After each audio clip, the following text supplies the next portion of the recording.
Assalamualaikum warahmatullahi wabarakatuh. Perkenalkan, nama saya Indah Nur Fitria dengan NRP 50172510003.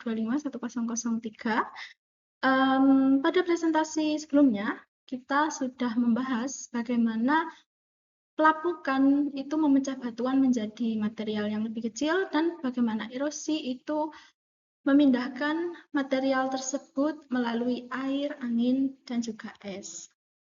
Namun ada satu proses penting yang menjadi penghubung antara keduanya. Nah, proses yang terjadi ini bahkan tanpa bantuan agen eksternal. Proses ini itu bekerja langsung di bawah kendali gravitasi, membentuk lereng atau menggerakkan material dari tempat tinggi ke tempat yang lebih rendah dan seringkali memicu perubahan bentang alam secara tiba-tiba. Hari ini kita akan masuk ke chapter 13, mass wasting atau pergerakan massa, dan kita akan melihat bagaimana gerak massa di lereng itu menjadi kunci dalam memahami pembentukan topografi, potensi bencana, serta dinamika geologi yang terjadi di sekitar kita. Oke, untuk yang pertama, pengantar mass wasting. Sebelumnya, kita sudah belajar kalau gunung dan pegunungan itu terbentuk karena gaya tektonik, yaitu pergerakan lempeng bumi yang saling bertabrakan atau menekan. Nah, gaya ini dinamakan gaya kompresi. Nah, tanpa proses tektonik ini, permukaan bumi itu kemungkinan besar sudah menjadi dataran luas yang rata, karena pelapukan dan erosi itu akan terus mengikis permukaan bumi sampai benar-benar menjadi halus. Sekarang coba kita bayangkan lereng gunung atau bukit. Material seperti tanah, batuan, atau puing di lereng itu sebenarnya tidak stabil terhadap gaya gravitasi. Gravitasi itu selalu menariknya turun sehingga agen erosi seperti air, es, dan angin itu bekerja keras membuat lereng itu semakin landai dan juga stabil. Nah, disinilah kita itu akan masuk ke pembahasan tentang mass wasting, yaitu proses ketika batuan, tanah, atau material lain itu bergerak turun secara massal karena ditarik oleh gravitasi. Gerakannya sendiri itu bisa sangat lambat atau begitu lambat sampai hampir tidak bisa dilihat. Nah, ini disebut creep atau rayapan.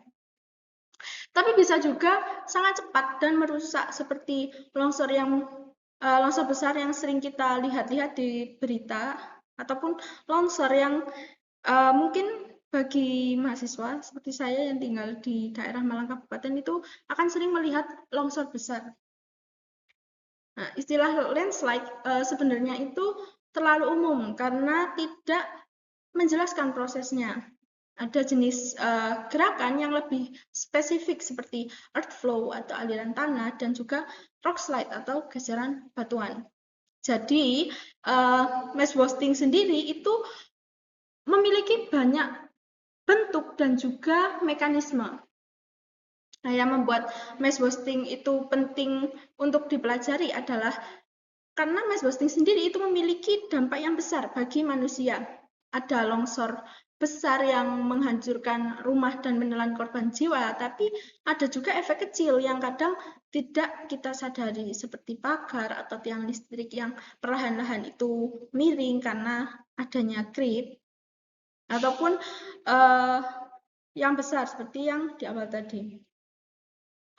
Menurut data di US Geological Survey, jumlah korban dari longsor di Amerika itu bahkan pernah melebihi korban gabungan dari bencana lain seperti gempa bumi dan juga letusan gunung berapi selama periode tertentu. Kerugiannya itu juga sangat besar, mencapai sekitar 1,5 miliar dolar setiap tahun, dan rata-rata itu menyebabkan 25 korban jiwa. Padahal dalam banyak kasus, longsor itu sebenarnya bisa dicegah jika kita memahami kondisi geologi di lokasi tersebut dan menerapkan langkah-langkah pencegahan. Jadi, mempelajari mass wasting itu bukan hanya soal memahami proses alam, tetapi juga tentang bagaimana cara kita itu hidup lebih aman di daerah yang rawan pergerakan tanah. Nah, selanjutnya kita akan masuk ke klasifikasi mass wasting. Mass wasting itu ternyata memiliki banyak jenis, dan para ahli geologi maupun insinyur itu punya beberapa cara berbeda untuk mengklasifikasikannya. Namun, memang belum ada satu sistem yang dipakai secara universal, tapi ada satu cara yang cukup sederhana dan sering digunakan dalam mengklasifikasikan pergerakan tanah. Sistem ini itu membagi mass wasting itu berdasarkan 3 parameter utama. Yang pertama itu ada kecepatan pergerakan, lalu yang kedua itu ada jenis materialnya, dan yang terakhir itu bagaimana cara material itu bergerak. Yang pertama, rate of movement atau kecepatan gerakan. Dengan parameter ini, mass wasting itu dibedakan dari seberapa cepat materialnya itu bergerak. Misalnya, longsor besar seperti debris avalanche di Peru itu pergerakannya sangat cepat, dan ia itu bisa meluncur dalam hitungan detik sampai menit. Sebaliknya, ada gerakan tanah itu yang sangat lambat dan bergerak itu kurang dari 1 cm per tahun. Nah, gerakan yang sangat lambat itu disebut dengan creep atau rayapan. Dan creep sendiri itu sering tidak terlihat kecuali dalam jangka waktu yang lama. Jadi kecepatannya itu bisa dari super lambat sampai ke sangat cepat. Lalu yang kedua, klasifikasi berdasarkan material. Nah, jenis material yang bergerak itu juga membantu kita mengklasifikasikan mass wasting. Material yang bergerak itu sendiri itu bisa berupa bedrock atau batuan dasar. Nah, jika bedrock yang bergerak, nanti kita akan sebut hal ini itu dengan rock slide. Nah, material dari bedrock itu akan lepas atau tidak terkonsolidasi, yang dalam konteks ini tuh disebut dengan soil atau tanah. Nah, hal ini tuh berbeda dengan definisi tanah dalam biologi. Di geologi, soil atau tanah itu di sini artinya semua material yang lepas di permukaan apapun ukuran butirnya. Nah, tanah ini kemudian dibedakan lagi menjadi debris, earth, atau mud. Debris sendiri itu jika isinya itu dominan butiran kasar seperti kerikil atau pecahan batu. Sedangkan jika earth itu biasanya bahannya menjadi lebih halus seperti pasir, lanau, ataupun lempung. Sedangkan mud sendiri itu jika materialnya itu sangat halus dan banyak mengandung air. Jumlah air atau es di dalam massa tanah ini sangat mempengaruhi jenis gerakan dan juga kecepatannya. Semakin basah, biasanya itu akan semakin mudah untuk mengalir. Lalu yang terakhir atau yang ketiga itu terdapat type of movement atau cara material itu bergerak. Nah, cara material bergerak itu juga menjadi dasar klasifikasi. Secara umum, cara material bergerak itu dibagi menjadi 3 jenis gerakan utama. Yang pertama itu ada flow atau aliran. Nah, di flow atau aliran itu material bergerak seperti cairan kental, mengikuti bentuk lereng. Contohnya itu ada mud flow ataupun earth flow. Kita bayangkan lumpur yang mengalir itu turun setelah hujan lebat. Nah, lumpur inilah yang disebut dengan flow. Lalu ada slide atau pergeseran. Pada slide, massa material itu bergerak secara relatif utuh, meluncur di atas satu bidang atau lebih yang sudah jelas. Nah, slide itu sendiri dibagi lagi menjadi translational slide atau pergerakan yang terjadi di sepanjang bidang datar atau miring yang sejajar dengan permukaan lereng. Nah, translational slide ini itu jika digambarkan seperti karpet yang meluncur di lantai yang miring. Sedangkan rotational slide atau slam itu biasanya terjadi di bidang yang melengkung. Jadi bagian atas lereng itu akan bergerak turun, sementara bagian yang bawah itu akan terdorong keluar.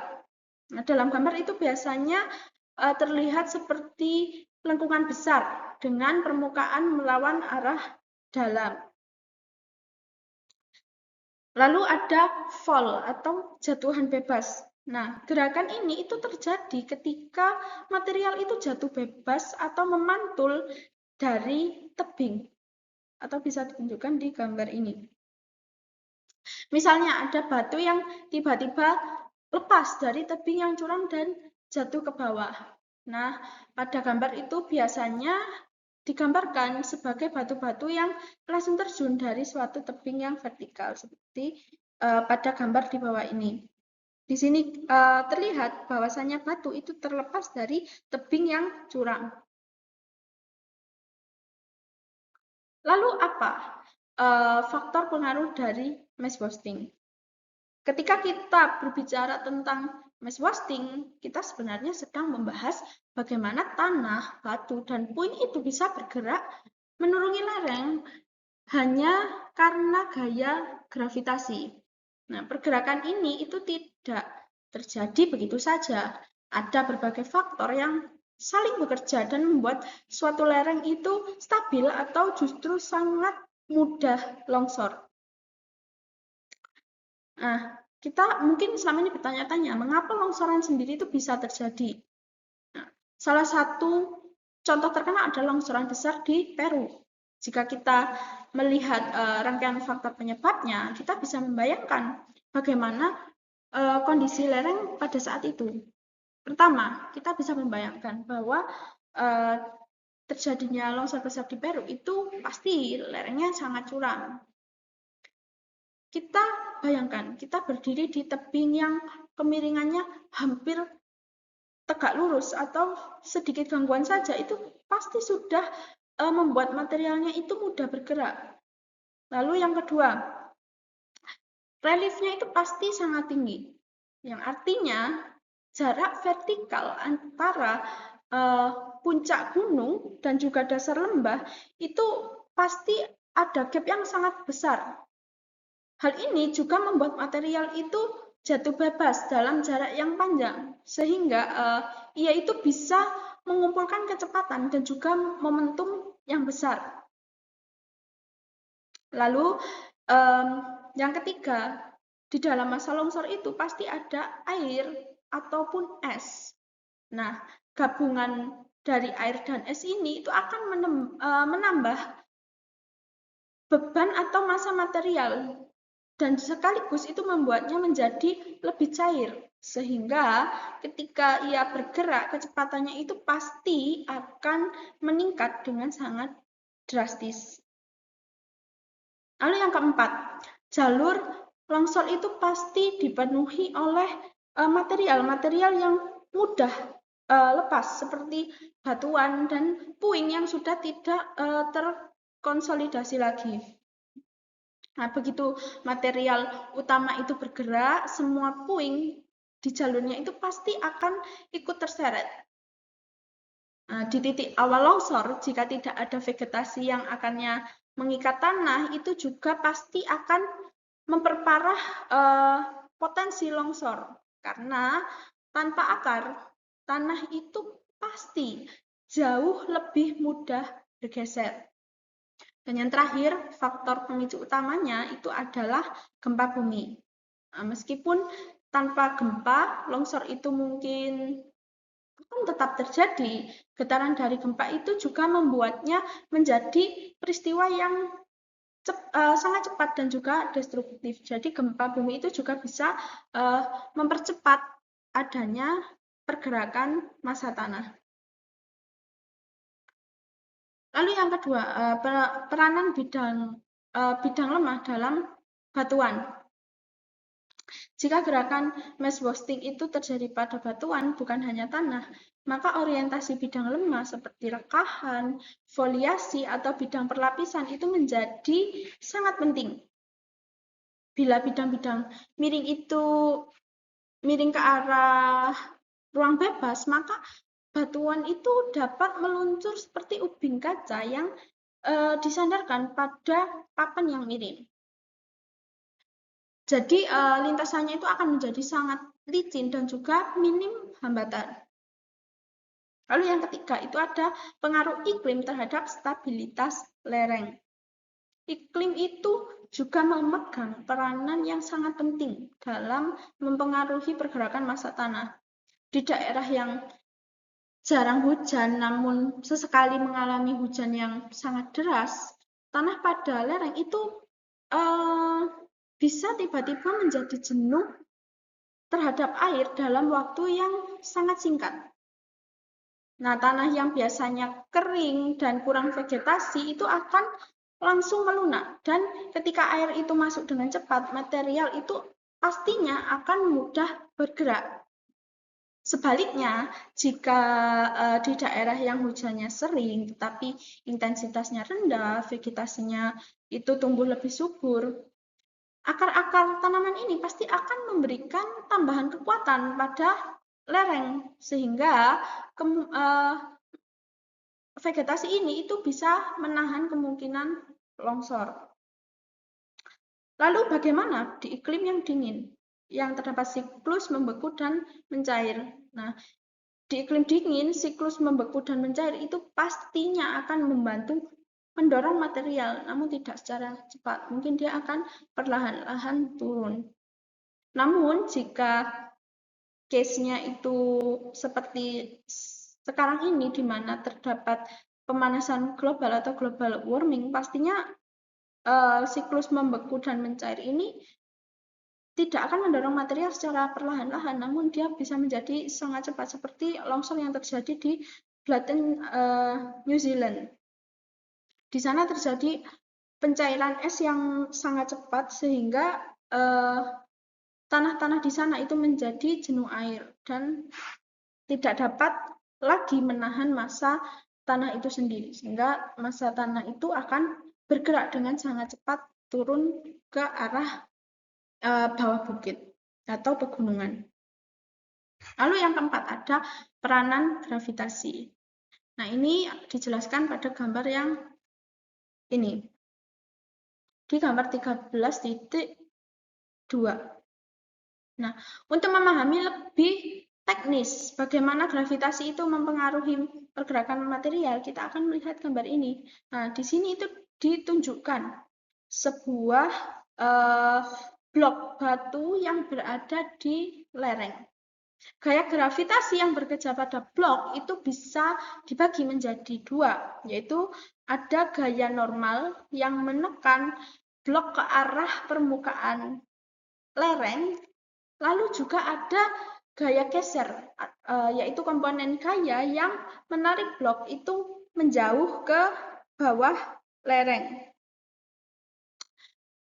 Nah, pada gambar 13.2a, gaya geser itu masih lebih kecil dibandingkan gaya tahan atau resistennya, sehingga blok tersebut masih aman atau tidak bergerak.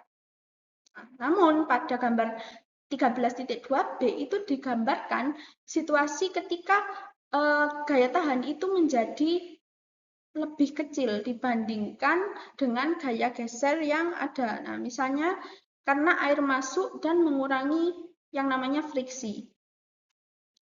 Pada situasi ini, blok itu akan bergerak menurun lereng itu dengan kecepatan yang berbeda-beda sesuai dengan gaya yang dihasilkan. Sedangkan pada gambar 13.2c itu kita bisa melihat bagaimana perubahan kemiringan itu dapat memperbesar gaya geser dan memperkecil gaya yang menahan sehingga semakin tinggi resiko gerakan yang terjadi. Nah, pada gambar 13.2C itu juga ada massa batuan ini yang memperparah juga gaya geser terhadap permukaan lereng itu sendiri. Karena jika semakin besar sebuah massa itu pasti gaya yang ditarik oleh gravitasi itu juga akan semakin besar.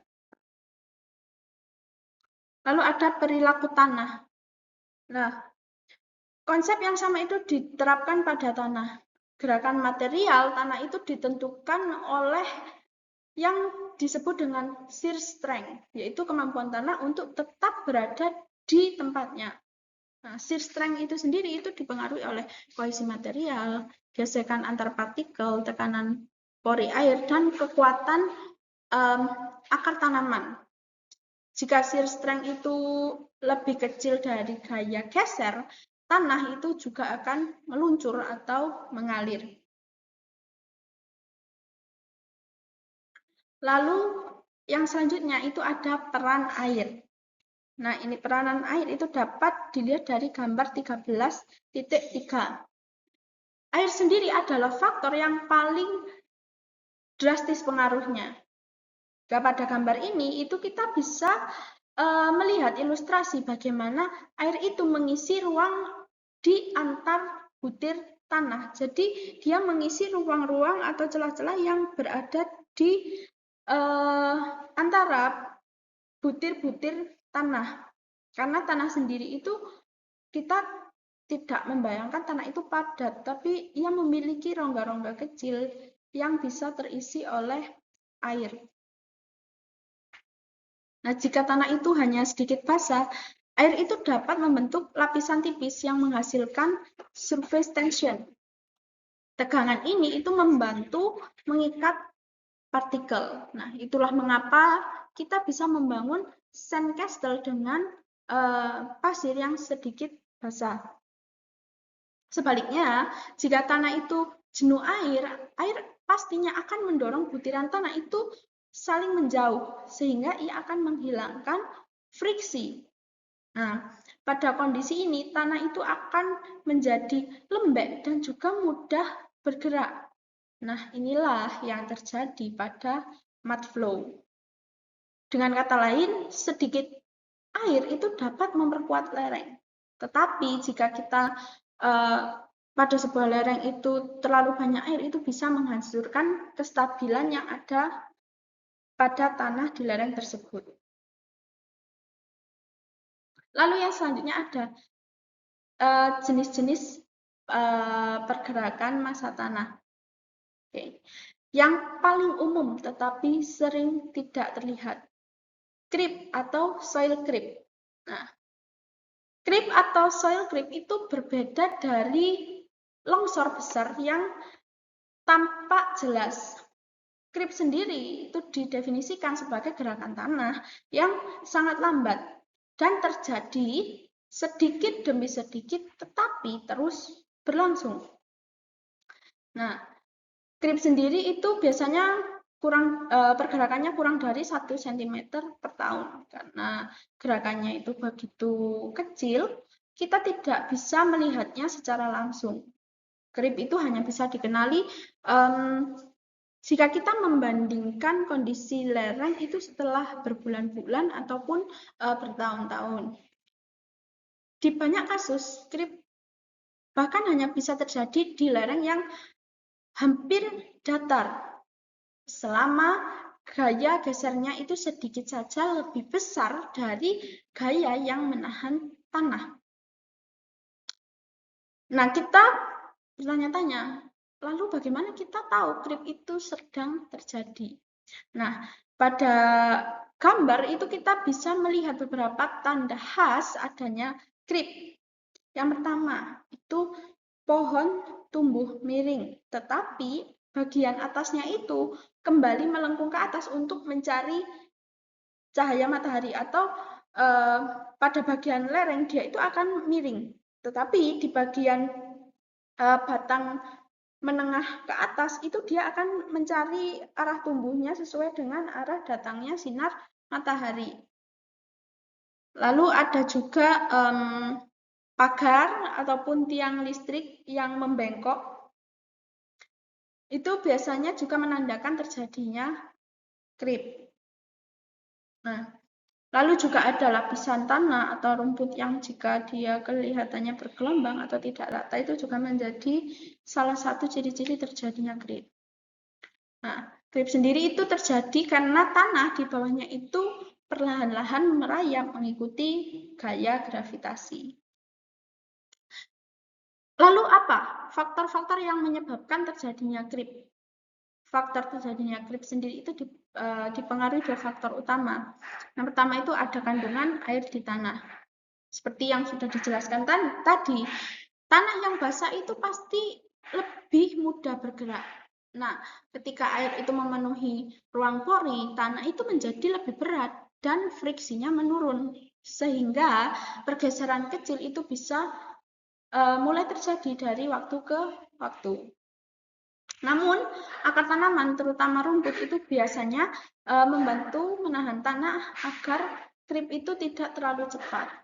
Itulah mengapa overgrazing atau penggembalaan berlebihan itu juga dapat memperburuk creep, karena akar-akarnya yang harusnya menahan tanah itu menjadi hilang. Lalu ada siklus beku cair juga yang sudah sempat disinggung tadi. Di daerah yang mengalami musim dingin, creep itu bisa menjadi lebih intens. Nah, pada gambar 13.6 itu bisa diperlihatkan bagaimana mekanismenya. Nah, saat suhu itu turun di bawah titik beku, air di dalam tanah itu pastinya akan membeku. Nah, ketika membeku, air itu pasti akan mengembang dan mendorong butir-butir tanah itu sedikit ke arah tegak lurus lereng. Nah, ketika mulai mencair, butiran tanah itu akan jatuh kembali secara vertikal ke bawah. Karena lereng miring, gerakan turun ini itu membuat butiran tanah itu bergeser sedikit ke arah bawah lereng. Satu siklus mungkin hanya memindahkan tanah dalam jumlah yang sangat kecil. Namun ketika siklus ini terjadi setiap hari atau bahkan sepanjang musim, itu pasti akumulasinya akan membuat tanah itu bergerak perlahan tapi pasti. Lalu proses lain yang juga mendorong creep selain air dan proses beku cair itu ada proses lain yang mempercepatnya, yaitu pengeringan dan juga pembasahan. Tanah mengembang saat basah dan menyusut saat kering, sehingga partikel itu terus terdorong. Lalu aktivitas organisme seperti cacing dan hewan kecil yang membongkar tanah itu membuatnya juga lebih mudah untuk bergerak. Walaupun creep itu sangat lambat, dampaknya itu besar dalam jangka waktu yang panjang. Ia mampu memiringkan pohon, menggeser struktur bangunan, merusak tembok, dan juga mengubah bentuk lereng secara perlahan tanpa kita sadari. Nah, jenis mass wasting sendiri itu mengajarkan kita bahwa tidak semua perubahan geomorfologi itu terjadi secara tiba-tiba. Banyak yang terjadi perlahan, namun secara pasti ataupun terus-menerus. Nah, sekarang kita akan masuk ke kelompok flow atau jenis mass wasting yang terjadi ketika material itu bergerak sambil mengalir, bukan sebagai blok utuh. Nah, pada jenis-jenis ini, butiran tanah atau fragmen itu bergerak saling melewati satu sama lainnya. Seperti cairan yang kental. Nah, flow sendiri itu memiliki beberapa variasi seperti earth flow, solifluction, debris flow, mud flow, dan yang paling cepat itu ada debris avalanche. Yang pertama, earth flow. Nah, earth flow sendiri adalah kondisi ketika tanah itu bergerak ke bawah lereng seperti cairan yang sangat kental. Nah, pergerakannya ini bisa lambat, bisa juga cepat, tergantung kondisi tanah dan jumlah air yang terkandung pada tanah yang bergerak tersebut.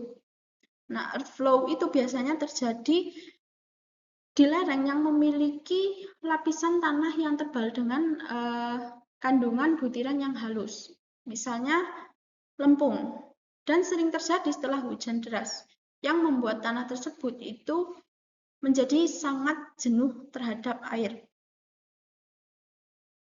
Nah, pada gambar 13.7 itu terlihat bagaimana tanah yang bergerak itu tetap tertutup oleh selimut vegetasi. Artinya apa? Yang mengalir itu bukan tanah yang berada di lapisan teratas, namun justru tanah di lapisan bawah. Sementara rumput di atasnya itu masih terlihat dengan utuh. Lalu selanjutnya kita juga bisa melihat adanya scarp, yaitu dinding curam tempat tanah yang bergerak itu mulai terlepas dari bagian atas lereng. Lalu pada gambar 13.8 itu ditunjukkan contoh gabungan antara rotational slide atau slump di bagian atas dan juga earth flow di bagian bawah. Bagian atas lereng itu bergerak sebagai blok yang memutar ke bawah. Lalu massa tanah yang mendapat tekanan dari atas itu mengalir ke depan sebagai earth flow. Kombinasi inilah itu yang disebut dengan pergerakan slump dan juga earth flow.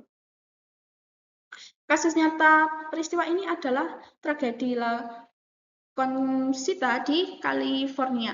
Nah, pada 1995 itu tanah yang jenuh itu setelah musim hujan akan bergerak secara slump earth flow dan merusak banyak sekali rumah-rumah. Nah, pada tahun 2005 sekitar 15% material lama itu bergerak lagi dan jauh lebih cepat sehingga menewaskan sekitar 10 orang dan menghancurkan puluhan rumah. Nah, akhirnya kota kecil itu ditinggalkan karena dianggap tidak aman lagi. Lalu earth flow sendiri itu bisa dipicu oleh penggenangan berlebih, misalnya dari septic tank atau dari penyiraman lapisan yang berlebih di permukaan tanah.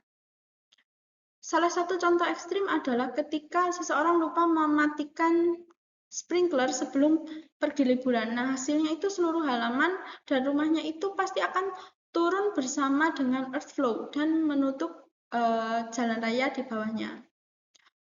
Undercutting, gelombang laut, arus sungai, atau bahkan alat berat seperti bulldozer itu juga dapat terus menggerus kaki lereng dan menyebabkan lereng itu menjadi terlalu curam, sehingga material di atasnya itu juga mulai mengalir. Yang kedua, ada solifluction dan juga permafrost.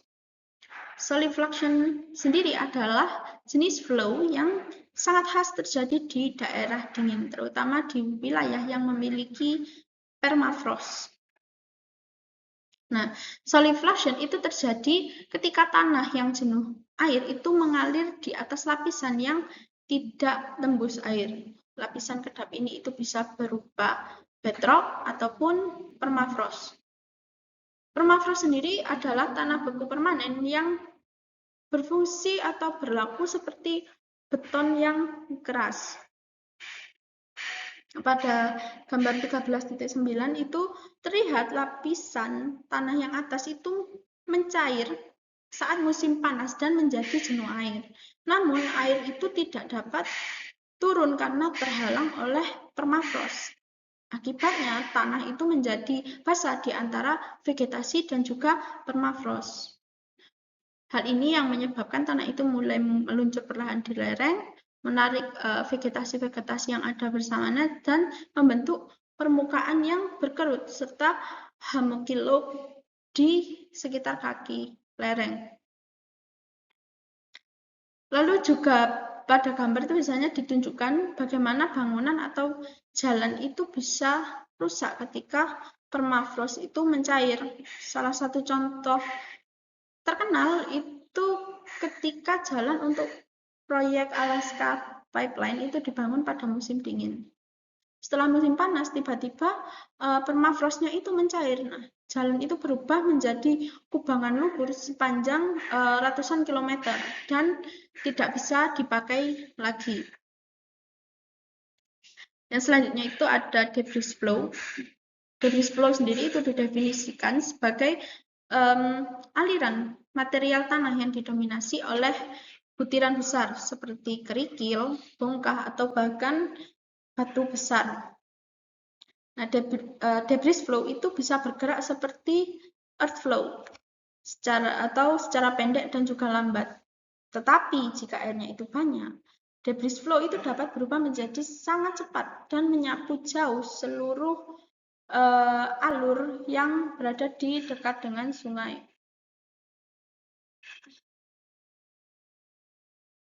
Pada tahun 2003 itu terjadi debris flow di San Bernardino Mountains.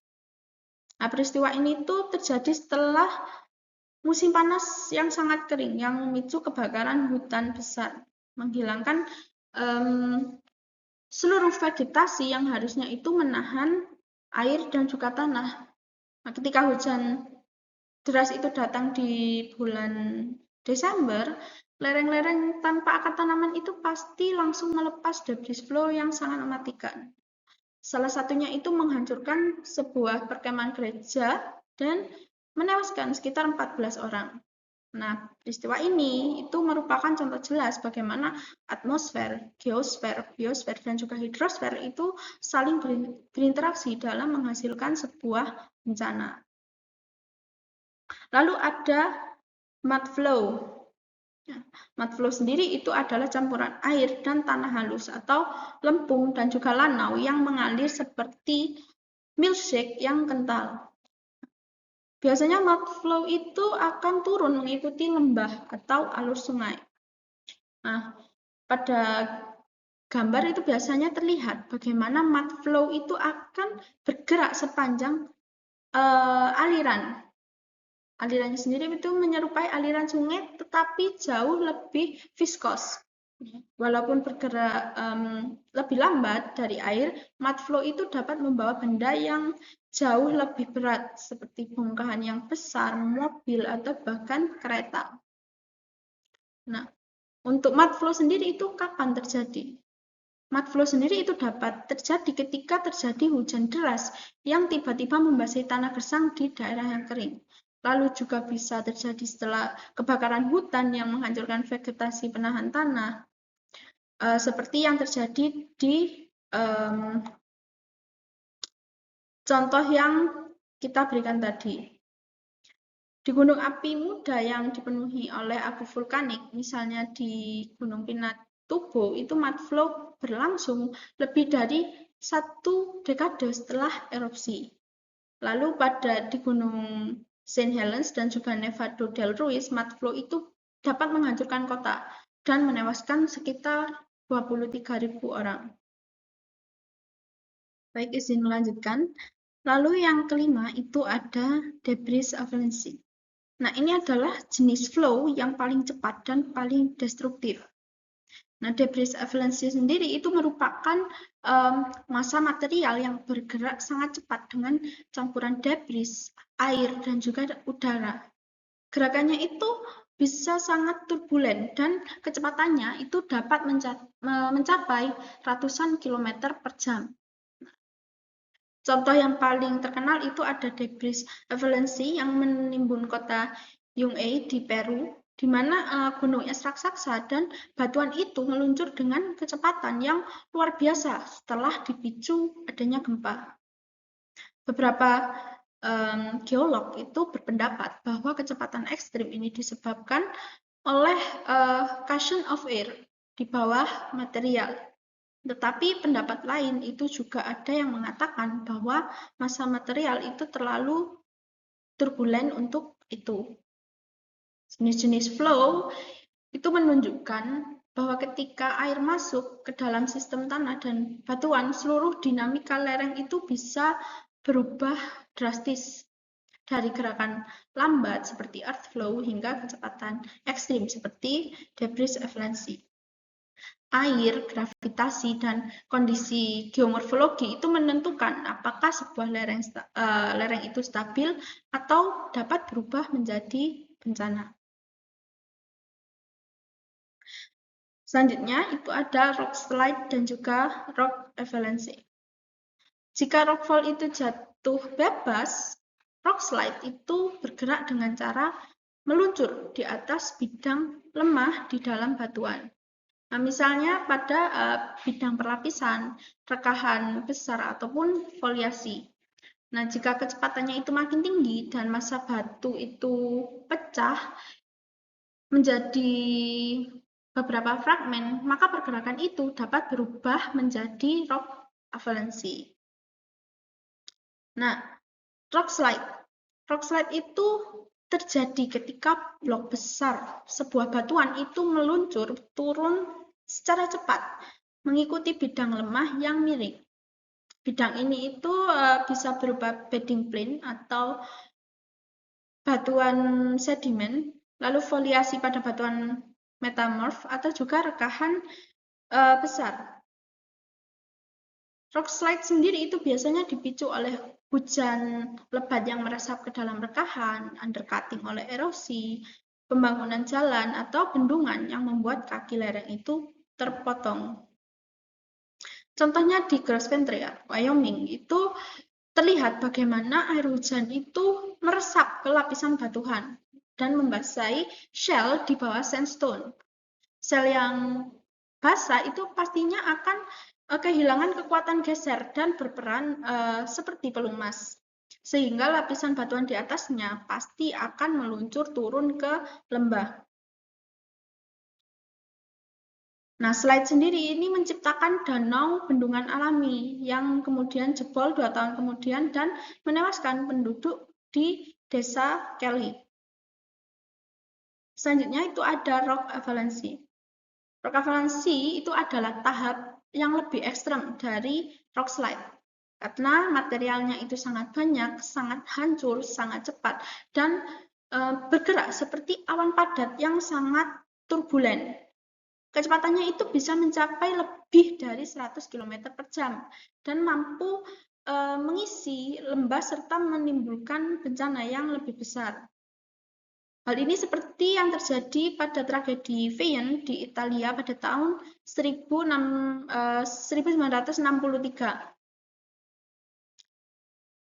Terlihat pada waduk Veien yang dikepung lereng curam tempat slide terjadi itu sekitar 270 juta meter kubik batuan itu meluncur ke dalam waduk dengan kecepatan mencapai 100 km per jam, menciptakan gelombang setinggi 175 meter yang melampaui puncak bendungan.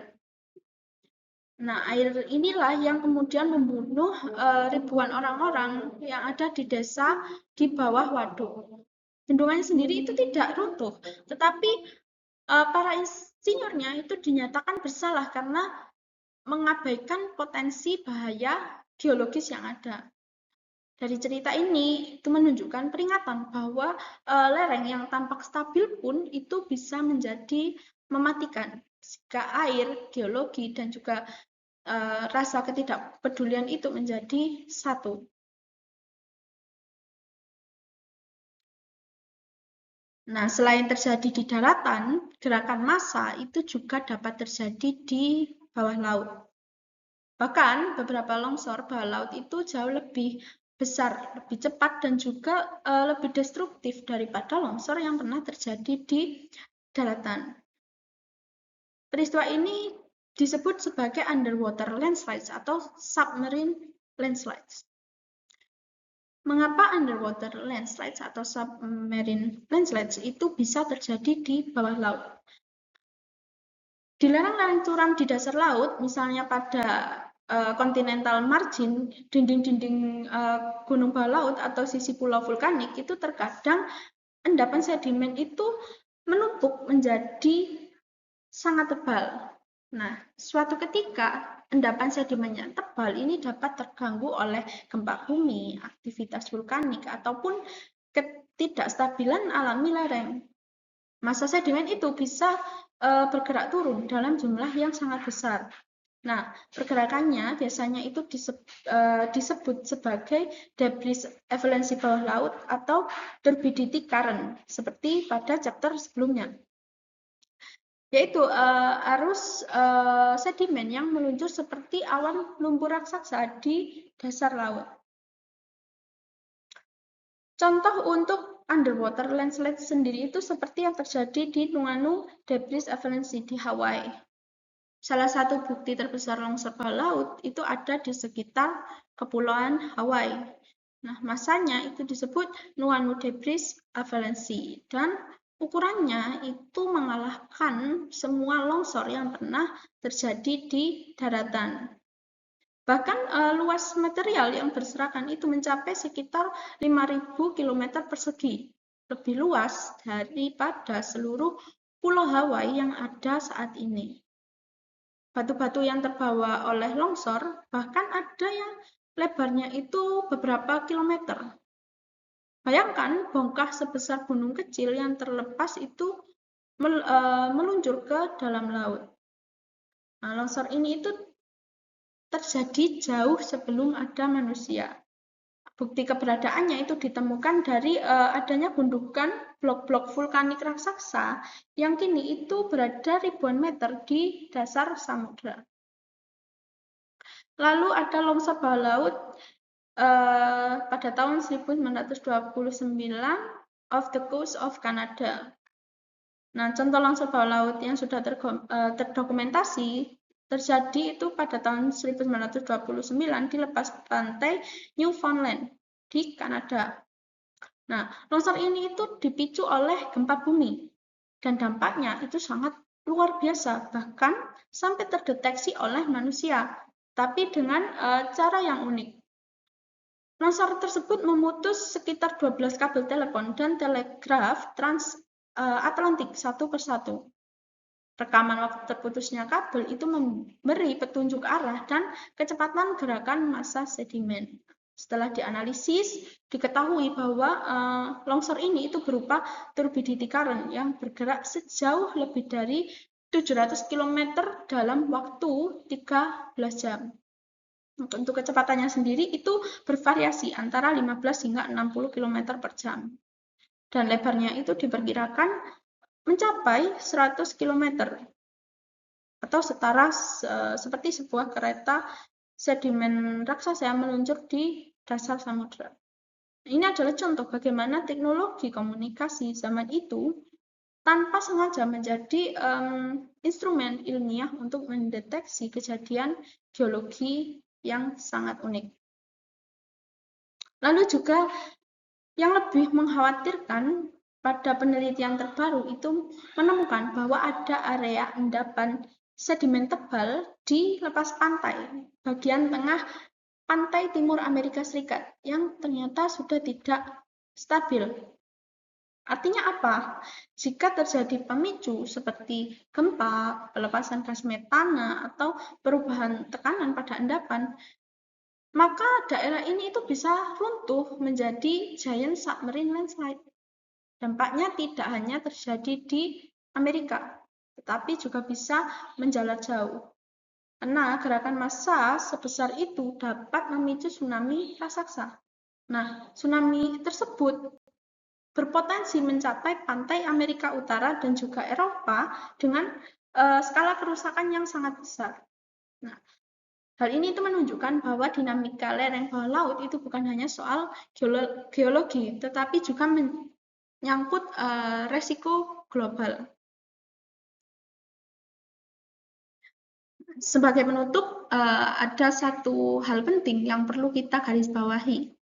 Mass wasting itu bukan hanya proses geologi biasa, tapi sebuah fenomena yang secara langsung itu memengaruhi keamanan manusia, infrastruktur, dan juga lingkungan di sekitar kita. Nah, melalui pemahaman tentang faktor penyebab, mulai dari kemiringan lereng, kondisi material, hingga peran air, kita itu bisa mengenali area yang berpotensi mengalami pergerakan tanah. Nah, jenis-jenis mass wasting seperti creep, slump, rock slide, debris flow, hingga underwater landslide itu menunjukkan bahwa proses ini itu dapat terjadi dalam skala kecil hingga sangat besar. Bahkan ada yang menimbulkan tsunami ribuan kilometer jauhnya. Artinya, risiko mass wasting itu tentunya tidak boleh dianggap remeh.